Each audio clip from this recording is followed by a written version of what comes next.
center na thangiba akhoi da favorable oidaba mabuk sepa aduma policy sing se khangna basu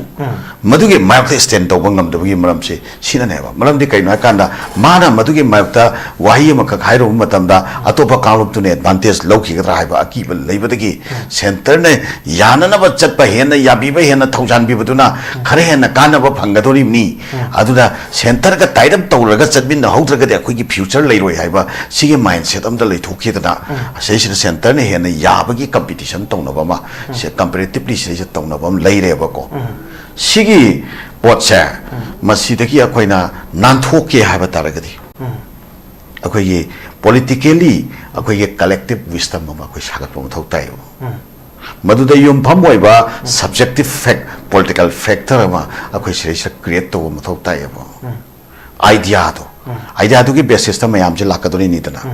chapchana idea to committed oi ba idea am thamakanda idea to ki basis ta mayam je plop kadami dana adu ke pulai ba force asina akhoi ge miyam se message anauba asama akhoi with practical piraga akhoi ge oi ba political culture se change to na ba adu yi wakhalon na saglak pa natragadi civil society ke level da akhoi ge miyam se punchal lakani hai basidi masidi masas name ya kai na kana housing nagagi su nagagi lariba civil society sing che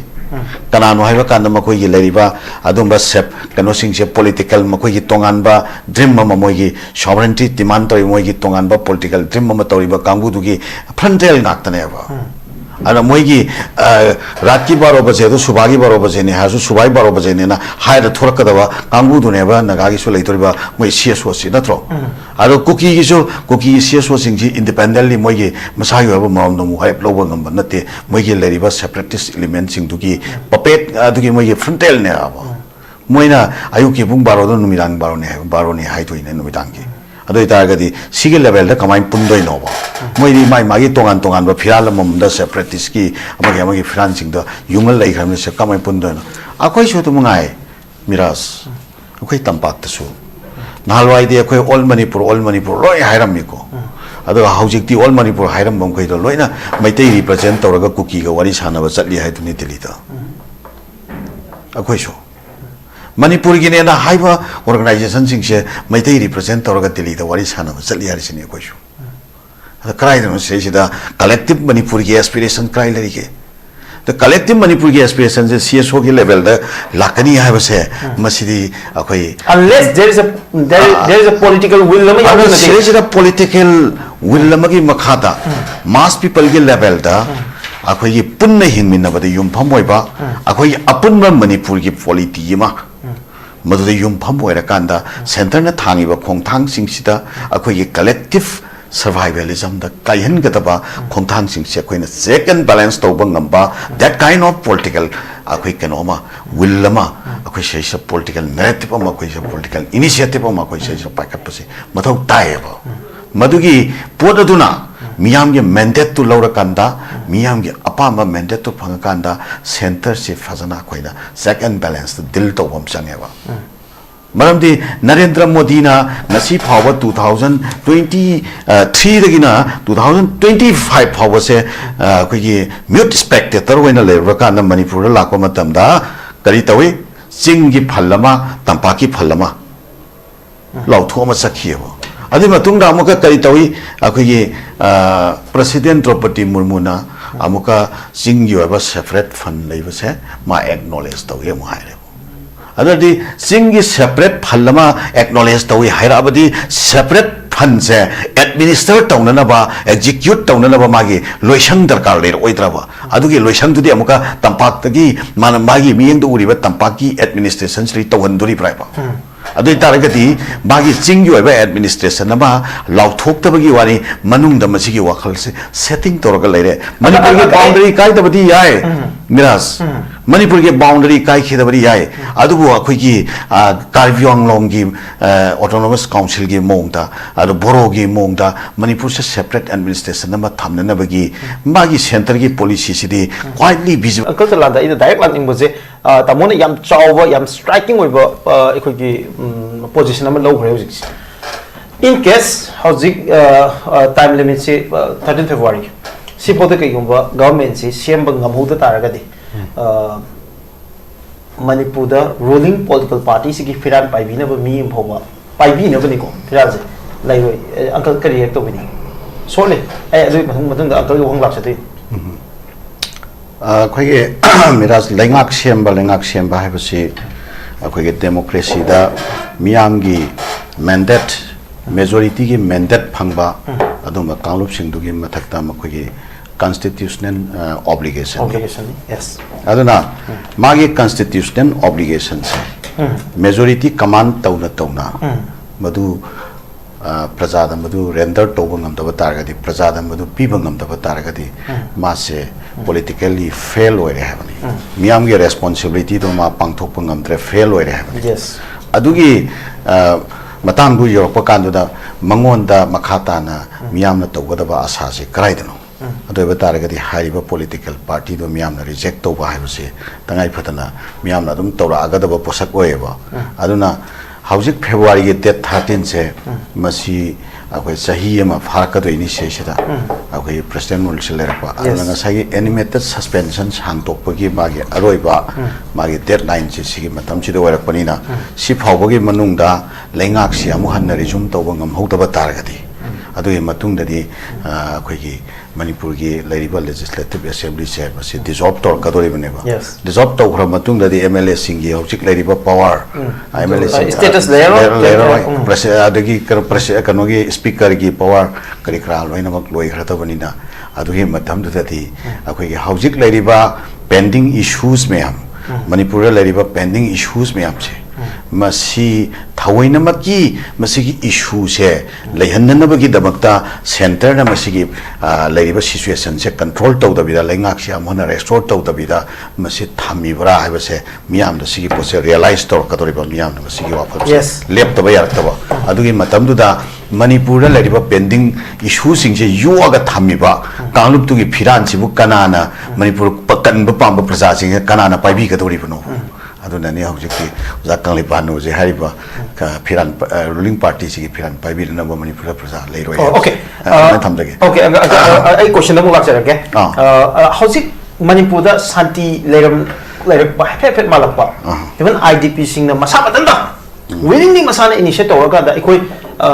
ka macha amada imung manung punna masida leiraga madugi awa chaina khang ka da ikai ki marakta madugi punsilen base kamu na malakta badagi Santi kitang labra ga na maduda jingnazaraga maduda kitang asama tawjaraga siba hingba khangde yumda di chalagi haidana Manipur gi peripheral jaga singda taina bo phum singda yung khar ga hanarakpagi tangak na bane ba hujiksi yamna khachak hopeful oiraga lauraga changchanba aduga sumaina IDP sing khara changnaraga mayu makai kitang leinarakpa tanja Manipur da Santi Lakpa ga na hek mayamna khanarakpa नत्रगन अनौब government अमा लाकदोरि ब्रागा हाइबकी indication खरा national media ना हेक पिरक पमतान सी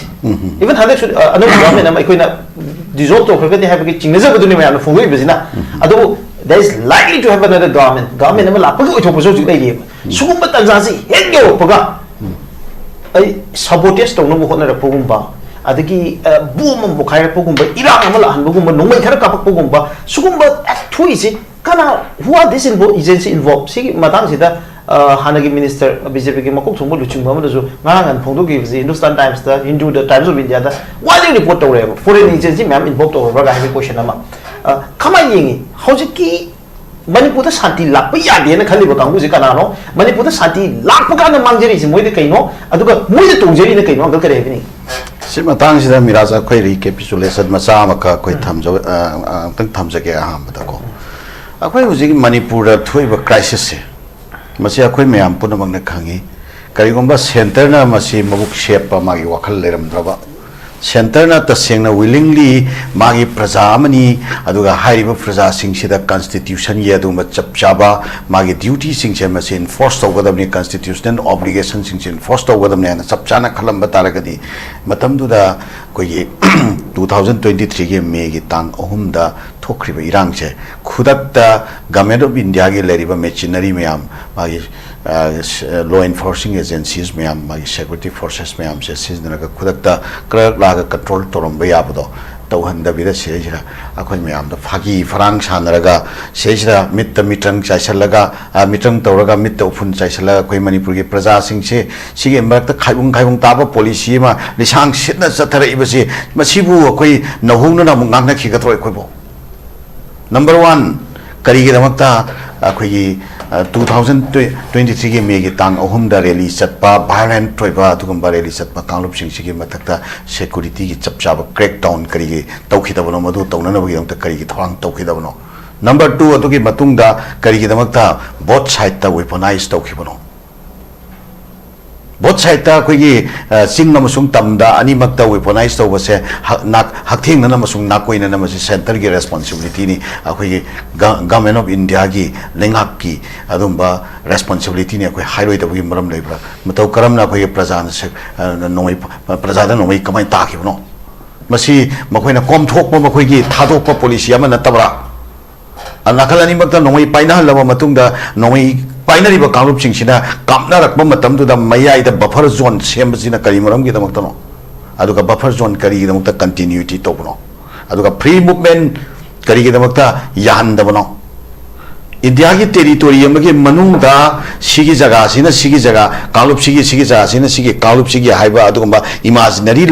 line अमा फिजिकल एक्चुअल कंट्रोल लाइन अमा करी दमक्ता गवर्नमेंट ऑफ इंडिया ना क्रिएट तोबनो अदुगा अखोई करिगिदमक्ता अखोई खतनरिबा सेमसि मतम सांगना कंटिन्यूटी सि कमाइना लेखिबनो करिगिदमक्ता कंट्रोल तौखिदबनो अदुगा लोइनना अदुगुंबा मेजॉरिटी कमांड तौरिबा मणिपुर की लेंगाक से मसी मखोइना उठाइना नबगिदमक्ता नाकुइना वखन चपचाना थमकाना अखोई मरक्ता लेरिबा लीडर ओइनिंगदबा फावबदा मखोइना ओइनिंगनबगी इथिन फिरकांदा लीडरशिप की क्राइसिस से सेंटर की लेरिबा दुसिंगबसिंगसिना आर्टिकुलेट तौबनत्रा अखोई खंगोयना खनब्रो अखोई पीपल की दमक्ता अखोई चपचाना मसे अखोई अंडरस्टैंड तौबम थोकपने अखोई चपचाना हाइबम थोकपने मणिपुर लेरिबा बीजेपी के मनुंग थोकरिबा क्राइसिस से लीडरशिप की क्राइसिस से सेंटर ने मसे थोइनमक की आर्टिकुलेट तौबनी लोइनमक्ता आशा पिरगा लोइनमक लीडर ओहनिंगबगी अपाबल लेहनबनी अदु सिगी लेरिबा मयाम जिना मरम ओयकांदा इंटरव्यू नम तौजोगे यामना that's a very powerful statement coming from one of the leading social activists it's very serious yamna manipur da laiba crisis si ga very roina manipur da maroina ruling bjp government leadership munnabagi oiba wafam achob wafam lakpasi masi central government na bjp ki central leadership na engineer tobani habagi wafam ama allegation ama yam chawna tawri maduda thamgiba wafam if I quote it correctly masano oiningba natraga oiningba phawbo namdana oiningba posi central leader singna tawbani habase sigi evidence uncle kamai lei aduga tawgi maram je why central government na masagi political party amagi manungda makoi mayam ji luchingbusi munnanabagi irang sagalakadu ji kari maram gi uncle kai habi manipur da koi ge popular government ama leiba matamda yes अखोई मतम सांगना gap लेरुरबा अखोई cookie की militant सिंग तौनब शू से मसी हौजे हौजे की लेरिबा इरांग सिगे मनुंगदा centre ने extend तौबा मतमदा मणिपुर दा लेरिबा अखोई मरुओइना अखोई वैली की पीपल सिंग सिदगी लाकदबा रिपरकशन दो मधु एवॉइड तौननबगी दमक्ता अदुगा लोइनना पॉपुलर गवर्नमेंट अमा लेबा टारगेट पॉपुलर गवर्नमेंट तुना मधु रेक्टिफिकेशन पिरोएबा अयाबा पिरोएबा यामगी इहुंदुगी मतुंगिना सबसाने स्टैंड तोरकने मद्रिदा अखोई कॉन्स्टिट्यूशनल कॉम्प्लिकेशन एराइज तोरकने मधुना मरम ओइरकांदा हाइरिबा कनोसी शू से एक्सटेंड तौबा द खुदोंग शादबा लेइबदो हाउजी प्रेसिडेंट रूल से मसी हेड लेइबा अदुगे मतुंगदा शू से थम अखोई कंटिन्यूएशन तौग्रे अदुगा शू कंटिन्यूएशन तौबा मतम यामना नुंगाइरिबदी अखोइना दरकार लेयना खनबा प्रोविजन बखैदो लोइना यावी तबो नोंगानबगा फ्री मूवमेंट तो मधु यालनी ने एश्योर तवी मिलिटेंट ग्रुप सिंग मधुना तबो नोंगानबगा अखोई विलेज की वॉलंटियर ग्रुप नि हाइदना थोरागा तुना फ्री मूवमेंट जारोइना हाइरई अदु मतुंगदा शू साइन तौख्रिबा कांगलुप सिंग तुना अमुका मियाम की अपाम बदुदा अखोई येलोय हाइरे अमुका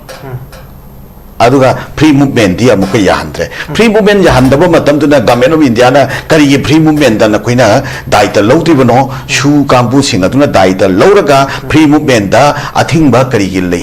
lehelibano lehendana ba khongthang kari gi paikhatribano haiba sigi chapchaba adu ma khongthang sing ado government of India gi maikai de paikhat paleraba marak marakta miyam gi iwatch miyam gi mitta upun chaisana bagi security ko chapchana tight torga gari khara chalale kaigo matam da khara madu taure habagi miyam da khara utpana tana chapchawa nu initiative kari gi paikhatabano government of India na karigo sincere oirabadi shugi leader sing sida madu gi chapchawa direction se piba matam da hauji akhoi sira leriba problem sing se free movement gi problem sing se leigadra adu betaragadi hairiba punamak se popular government se leiba taragadi government of India ga tawna khriba dil me amse mase tawba yagadra sida ate tongan ba khoina khangba amasung khoina khangdaba government of India gi purpose be amam leramgani manipur gi government si leihandana na bagi matang sida manipur government thamdaba se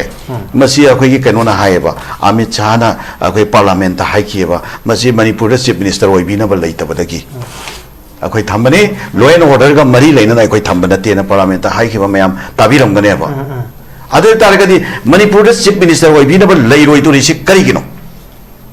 BJP haiba se bharat pumbagi oina leiba dugumba party mani aduga center da lengak pairi basi BJP ni aduga BJP haiba se malem gi oina khwaidigi hena chawba member khwaidigi hena masing yamna leiba sen khwaidigi hena paiba adumba political party mani leiribani ado hariba political party se magi oiba adumba democratic centralism haiba magi organization principle to leitaba sala ana akoi sira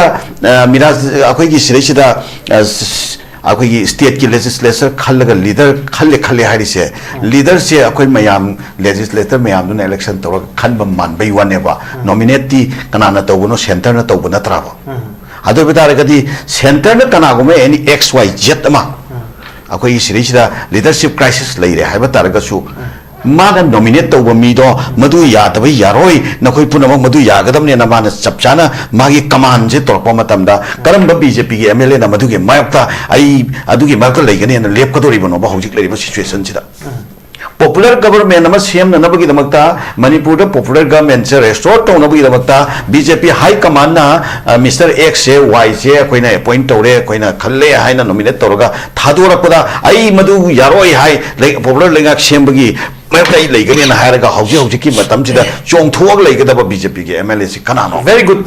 question uncle yam na maru question ni ai question du gi laujaraga ai pabung gam lak sake pabung aikoi uncle Jalal thambi wafam si hauzik leiriba political crisis amauki maumi taba even ruling party khakta bunatre ruling party sida support tawba atopa political party mayam yaune except congress ke MLA manga si natana atai mayam jidi either or adum aikoi ki masiki nakan amagi camping kai ki mayam tawmuri ba mayam jida adum nakal amada adum yawbugi mami si pabung adum visible oin uri ko I have one fundamental question in my mind uncle yamna chamdi chamaga yam maru indi khanba question am khakni ko that I constantly I want to sum hangjabo hangni manipur da leiriba conflict si hojik manipur gi manungi conflict ni sida mapungoina masi maitei amadi kuki khaki conflict natragasu atopa larger stakeholders mayam masidi involved to head aragasu but main sida su yam basic oiba party ani sine na mayam na unare but manipur da aikoi gi oiba tongan polity ma leiri aikoi gi social structure ma leiri chahi leasing da natragana chahi cha da himinar pagi madugi tongan ba aikoi relations mayam leiri then kanglu khudim na respect to aikoi senior citizens sing adagi then social leaders mayam leiri then neutral community mayam leiri high stakes mayam sinaraga why don't we resolve this issue aikoi kanamta gi mating yaudana aikoi masiki issue si resolve to way na aikoi gi mind da lak da gi maram se kai gino and ani shubada aikoi people na aikoi miyam na aikoi political party na aikoi civil society ki lichimusing na high issues si government of India khaktana resolve to godong ni haidena government of India khaktana mi eng thambagi maram se kari no akal kare habin matam sang na khoi gi miyam se masi khoi gi center da khoi depend to ba center da yengba aduga center da thinba punglon gi matungina manipur da jagoi saba that kind of political culture ma khoi mara tarakba yes aduga loina na ꯁꯦꯟꯇꯔꯅ ꯊꯥꯡꯉꯤꯕ ꯈꯣꯡꯊꯥꯡꯁꯤꯒꯤ ꯃꯥꯌꯣꯛꯇ ꯑꯩꯈꯣꯏ ꯀꯔꯤꯒꯨꯝꯕ ꯑꯃ ꯐꯥꯎꯕ ꯇꯧꯔꯨꯕ ꯉꯝꯃꯣꯏ ꯍꯥꯏꯕꯒꯤ ꯃꯁꯤꯒꯤ ꯃꯥꯏꯟꯁꯦꯠꯁꯦ ꯑꯩꯈꯣꯏꯒꯤ ꯃꯤꯌꯥꯝꯁꯤꯗ ꯑꯩꯈꯣꯏꯒꯤ ꯁꯦꯠꯇꯣꯛ ꯐꯥꯛꯇꯣꯛꯄ ꯌꯥꯗꯕ ꯑꯩꯈꯣꯏ ꯃꯑꯣꯡꯗ ꯑꯩꯈꯣꯏꯒꯤ ꯃꯤꯌꯥꯝꯒꯤ ꯀꯣꯛꯁꯤꯗ ꯄꯛꯁꯟꯈꯤꯕ ꯌꯥꯎꯁꯟꯈꯤꯕ ꯍꯥꯏꯇꯥꯔꯦꯅꯦ ꯑꯗꯨꯒ ꯑꯍꯨꯝꯁꯨꯕ ꯃꯔꯝꯁꯤꯅ ꯑꯩꯈꯣꯏꯒꯤ ꯃꯅꯤꯄꯨꯔꯗ ꯂꯩꯔꯤꯕ ꯀꯥꯡꯂꯨꯞ ꯐꯨꯔꯨꯞꯁꯦ ꯃꯁꯤ ꯇꯣꯉꯥꯟ ꯇꯣꯉꯥꯟꯕ ꯑꯩꯈꯣꯏ ꯃꯦꯖꯔ ꯀꯝꯃꯨꯅꯤꯇꯤ ꯈꯔ ꯂꯩꯕ ꯃꯥꯒꯤ ꯀꯝꯄꯦꯛ ꯑꯣꯏꯕ ꯃꯥꯒꯤ ꯀꯩꯅꯣ ꯑꯦꯔꯤꯌꯥ ꯈꯔ ꯂꯩꯔꯒ ꯆꯠꯈꯤꯕ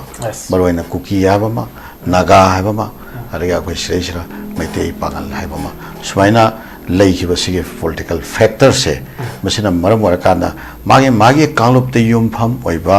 ꯄꯣꯂꯤꯇꯤꯛꯁꯁꯤ ꯇꯧꯅꯔꯛꯄꯗꯒꯤ ꯑꯩꯈꯣꯏꯒꯤ ꯁꯤꯗꯩꯁꯤꯗ ꯑꯩꯈꯣꯏ ꯄꯨꯂꯞ ꯄꯨꯟꯁꯤꯜꯂꯒ ꯑꯩꯈꯣꯏꯒꯤ ꯑꯄꯨꯟꯕ ꯑꯩꯈꯣꯏꯒꯤ ꯀꯂꯦꯛꯇꯤꯞ ꯑꯣꯏꯕ ꯑꯩꯈꯣꯏꯒꯤ ꯄꯣꯂꯤꯇꯤꯀꯦꯜ ꯀꯩꯅꯣ ꯑꯃ ꯄꯥꯋꯔ ꯁꯦꯟꯇꯔ ꯑꯃ ꯑꯩꯈꯣꯏ ꯁꯤꯗꯩꯁꯤꯗ ꯂꯩꯔꯀꯥꯟꯗ ꯁꯦꯟꯇꯔꯅ ꯊꯥꯡꯉꯤꯕ ꯈꯣꯡꯊꯥꯡꯁꯦ ꯑꯩꯈꯣꯏꯗ ꯐꯦꯚꯣꯔꯦꯕꯜ ꯑꯣꯏꯗꯕ ꯑꯩꯈꯣꯏꯗ ꯀꯥꯏꯔꯛꯀꯗꯕ ꯈꯣꯡꯊꯥꯡ ꯂꯥꯛꯄ ꯃꯇꯝꯗ ꯃꯗꯨ ꯑꯩꯈꯣꯏꯅ ꯆꯦꯛ ꯑꯦꯟ ꯕꯦꯂꯦꯟꯁꯇ ꯑꯩꯈꯣꯏꯒꯤ ꯄꯣꯂꯤꯇꯤꯀꯦꯜ ꯃꯨꯞꯁꯤ ꯑꯗꯩꯗ ꯆꯠꯄ ꯉꯝꯗꯕꯒꯤ ꯀꯩꯅꯣꯃ ꯇ꯭ꯔꯦꯟ ꯑꯃ ꯁꯥꯡꯅ ꯂꯥꯛꯈ꯭ꯔꯦꯕ ꯑꯗꯨꯅ ꯃꯔꯝ ꯑꯣꯏꯔꯀꯥꯟꯗ ꯁꯦꯟꯇꯔꯅ ꯍꯦꯟꯅ ꯌꯥꯕꯤꯕ ꯇꯥꯟꯅꯕꯒꯤ ꯁꯦꯟꯇꯔꯅ ꯍꯦꯟꯅ ꯊꯧꯖꯥꯟꯕꯤꯕ ꯇꯥꯟꯅꯕꯒꯤ ꯑꯗꯨꯝꯕ ꯀꯝꯄꯦꯔꯦꯇꯤꯞ ꯑꯣꯏꯕ ꯄꯣꯂꯤꯇꯤꯀꯦꯜ ꯀꯜꯆꯔ ꯑꯃꯈꯛ ꯑꯩꯈꯣꯏ ꯁꯤꯗꯩꯁꯤꯗ develop ꯇꯧꯊꯣꯔꯛꯈ꯭ꯔꯦꯕ competitive oiba atumba political culture am khoi sida develop tau thora khreba aduna maram orakanda center na thangiba akhoi da favorable oidaba mabuk sepa aduma policy sing se khangna su madugi mayakta stand tau bangam da gi maram se sina neba maram di kaino akanda mana madugi mayakta wahi ma ka khairo matamda atopa kanglup tu ne advantage lokhi ga haiba akiba leibadagi center ne yana na ba chatpa hena yabiba hena thaujan bi baduna khare hena kana ba phangadori ni aduna center ka taidam tawraga chatbin na haudraga de akhoi gi future leiroi haiba sige mindset am da leithokhi dana seisina center ne hena yabagi competition tawna ba ma se comparatively se tawna ba leire ba ko sige potse masidagi akhoina nanthoke haiba taragadi akhoi gi politically akhoi gi collective wisdom ma akhoi sagat pa mathau tai Maduda yung pamoiba subjective fact political factor ama akhoi sirisa create to mathau tai abo idea to ki basis ta mayam je lakadoni ni dana chapchana idea to committed oiba idea am thamakanda idea to ki basis ta mayam je plop kadami dana adu ge pulaiba force asina akhoi ge miyam se message anauba asama akhoi with practical piraga akhoi gi oiba political culture se change to na ba adui wakhalon da sagalak pa natragadi civil society ge level da akhoi miyam se punsal lakani hai basidi masidi masas name ya kai no kana housing nagagi su nagagi lariba civil society sing se kanano haiba kanda makoi ge lariba adumba sep kano sing se political makoi gi tongan ba dream ma moi gi sovereignty demand tori moi gi tongan ba political dream ma tori ba kangbu du gi frontal naktane ba ana moi gi ratki baro baje do subagi baro baje ne hasu subai baro baje ne na haida thorakada ba kangbu du ne ba nagagi su leitori ba moi CSO si natro ado cookie gi su cookie CSO sing ji independently moi gi masai ba maum no mu hai lobo ngam ba nate moi gi leri ba separatist element sing du gi puppet adu gi moi gi frontal ne aba moi na ayuki bung baro do numirang baro ne hai thoi ne numirang gi adoi taragadi sige level da kamai pundoi no ba moi ri mai magi tongan ba phiral mom da separatist ki amagi firan sing da yungal lai kham se kamai pundoi no akoi so tu mungai miras akoi tampak ta su nalwai de akoi all manipur loi hairam mi ko ado haujik ti all manipur hairam bom koi do loina maitai represent toraga cookie ga wari sana ba chatli hai tu ni tili da akoi so Manipur gi ne na haiba organization sing se maitai represent toraga Delhi da wari sana ba chali hari sini ko shu ada krai no se sida collective Manipur gi aspiration krai lari ke the collective Manipur gi aspiration se CSO gi level da lakani haiba se masidi akoi unless there is a political will lama ya se sida political will lama gi makhata mass people gi level da akoi gi punna hingminna ba da yum phamoi ba akoi apunba Manipur gi polity ma Maduda yung pamoira kanda center na thangiba khongthang singsida akhoi gi collective survivalism da kaihen gadaba khongthang singse akhoi na check and balance tawba ngamba that kind of political akhoi kanoma willama akhoi sheisa political narrative ama akhoi se political initiative ama akhoi sheisa pakat pase mathau taiba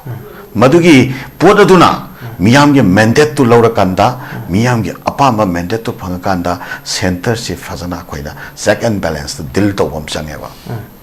Maramdi Narendra Modi na nasi power 2023 dagina 2025 power se koi mute spectator wena le ka na Manipur la ko matam da kari tawi sing gi phallama tampaki phallama lau thoma sakhiyo adi matung da amuka kari tawi akoi President Draupadi Murmu na amuka sing gi ba separate fund leiba se ma acknowledge tawi mo haire adadi singi separate phallama acknowledge tawi hairabadi separate fund se administer tawnana ba execute tawnana ba magi loisang darkar le oidraba adugi loisang dudi amuka tampak tagi magi miyeng do uriba tampaki administration sri tawhanduri praiba adu taragati magi chingyu ba administration nama lauthok tabagi wani manung da masigi wakhal se setting toraga leire manipur ge boundary kai tabadi yai miras Manipur ke boundary kai khidabari yai adubu akhoi ki Karbyong long gi autonomous council gi mongda adu boro gi mongda Manipur se separate administration nama thamna na bagi magi center gi policy sidi widely visible oirena widely visible oya hai agar ngasai aina paung da hanje ki bo hang do ai uncle the straight last question oi lak sake tasengna le Manipur gi leiriba issue sida resolve tawna bo hona ba kan is it too difficult yamna luba sala haidi Thamari Magazi, Mishi Minam to talk to her. Manipur, Santi Lakpa, visibility, man, the Ure. But Manipur issues it part of the result or Santi Lehenba, a quickie buffer zone gi, lay sugar situation, but at the ching tampung the Sangaraga. I think my take cookie gazette, Hanaki film to the Lena Payabagi, but we talk position later, bra. Masita singer, pretty with the lotion on the quite in Obi choosing Manipur issues in wherever. Is that beyond the power of Prime Minister Modi and Home Minister Amit Shah? Waves are Mugi, a Sati one with the Lake Hazard Manipur issues result over that. Luzana, can evening. Masi Yamna Oziki as a Tambiri question, Semasi Yamna Maru question. And I'm a Tamsuke, I Ketang Lojake. Quay Maruina Masi issues illusion by center prerogative to the Yamna live Zani. A hundred number one. Akhoi leriba status quo se akhoi leriba akhoi area amsung territory land and people se masi akhoi lengan na masi gi status quo se center na masi ngakani haba commitment na ahan badan number 1 thamdi thambiri ado mabuk shape pa mong da thambagi potuni akhoi miyam da laiba question se ado mabuk shape pa mong da nataba seng na thambi bam change number 1 number 2 akhoi manung da leriba intra differences mayam se Masi root cause cry the Hibose center na Fazana observed or Matuna, Madugi root cause sing the solution to Nabila one by one, Fazana through dialogue or through initiative, through administrative corrective systems. Administration the Karigumba, Akwe Maitaina Kukida, Warobugi Matang, Mukuki no Maite the Warobi Matangwero, Natraga, Nagana Maite the Waroboron, Maite the Nagada Waroba Lera Mosu. Pangan na waro bolera masu sige lady ba mayam se cry degi lakpa root cause na se thidoga maru corrective measures center na puksel ting na paikhat patara gadi reconciliation to pa yabagi point do legani number 1 number 2 akoi nushi na ba haiba se miras forcibly impose or force impose torga forcibly condition impose torga nushi na bati yaro yebako nushi na ba haiba se cry di lakadam na thamoi degi lakadam ne Tamoida Farakadam never Nushiva. Adi Tamoida Farakadam Nushiba, Madu Nushiba Pound and Nabagi Waraba Manipur, Tonari Bosik Miamsi. Nushiba Pound and Nabagi was a cry, the Sarakatake Kridi, Hogadage, Kamina Lakatake, Masisu Yamaru Eva. Aquino Zikla, Nariba Potchingche, Nushiba Pound and Nabagiwa, Sagatpa, Adim Asadumami, Masi, Tawinamaki Center, articulate Toba, atmosphere Dura Hibase, Housing Laiva, Center Game Mabuk Shemba, Mabuk Shepa, Quina, Matang, Rava Police, Singapore, Tangamema. A housing Manipur, Karigomba, popular with Lengakama, resort over Taragati. Popular with Lengaxina, a hand but over the Tabakse, a Manipur Leriva land and territory, intact the Tamaga, Magi people sing Chigi Barakta Leriva, Manatabo Wakalon Meamse, Nushinabo, Wat Kriba, Duga Kaida Kriba, Tazaba, Magna Kriba, Aduga Amada, Waro Pulo Nariba Meamse, Masif Fazana, Marup Mapang, Machin Manau, Amasung Imung Manung, Monda. masigi solution gi waiba initiative sing je mathang paikhat anabagi adugumba tanja ama khaktang di government of India sina Manipur lengak si masi semaga makhoi da pifam thok traba adu karigumba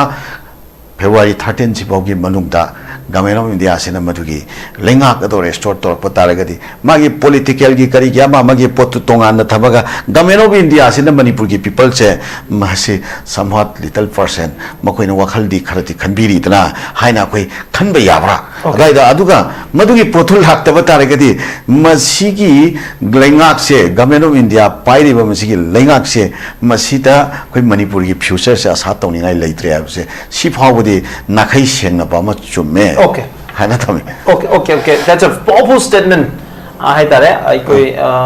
Manipur one of the renowned social activists that can be from me. Ammococ Nepal, Uncle Jalal in the sorry, I became Manifestation Human Rights Commission gi Hana acting chairperson Pokhairise Mani Punong Pu say Queen of Tamseki topic rhetoric ni and again satire money Santi Lakpa Pokhairise Kamdoubano has it's a question. My am the hung the question near to go. I could mam so see hung in the way Abraga have the